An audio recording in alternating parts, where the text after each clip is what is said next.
সাবেক রাষ্ট্রপতি অ্যাডভোকেট আব্দুল হামিদের দেশ ত্যাগের প্রতিবাদে যুব অধিকার পরিষদ স্বরাষ্ট্র মন্ত্রণালয়ে ঘেরাও কর্মসূচি দিয়েছিল। সেই ঘেরাও কর্মসূচির অংশ হিসেবে আমরা দেখতে পেয়েছি যে জাতীয় প্রেস ক্লাবের সামনে থেকে একটা মিছিল।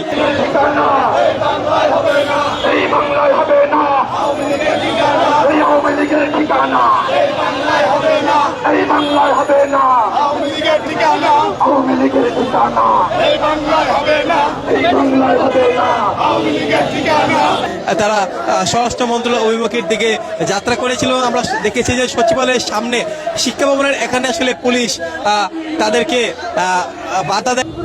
আমরা গণমাধ্যমের সংবাদে দেখলাম আজকে ভোর 3:05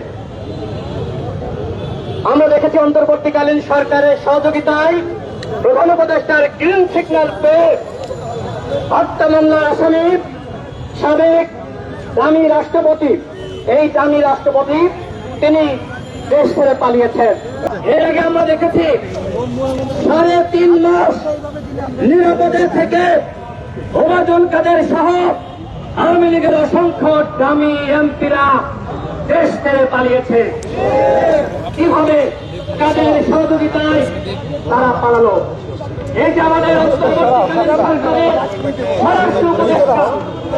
সে কি জানত না গতকাল রাষ্ট্রপতি আসামি আব্দুল হামিদ দেশ ছেড়ে পালিয়েছে? এবং বাধার পরবর্তীতে আমরা যেটা দেখতে পাচ্ছি যে রাশেদ খানের নেতৃত্বে একটি প্রতিনিধি দল সচিবালয়ে গিয়ে তারা তাদের দাবি দাওয়াগুলো পেশ করবেন।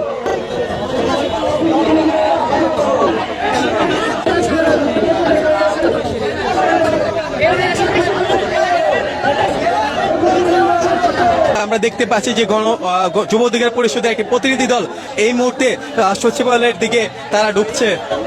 পদত্যাগের দাবিতে আমরা স্বরাষ্ট্র মন্ত্রণালয় অভিমুখে যাচ্ছি।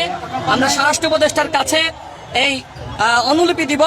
যদি আমরা শুনেছি স্বরাষ্ট্র উপদেষ্টা নাই, তো সেক্ষেত্রে আমরা মন্ত্রী পরিষদ সচিবের কাছে আমরা আমাদের এই যে পত্র, সেই পত্র আমাদের স্পষ্ট কথা, স্বরাষ্ট্র উপদেষ্টাকে আগামী 48 ঘন্টার মধ্যে পদত্যাগ করতে হবে।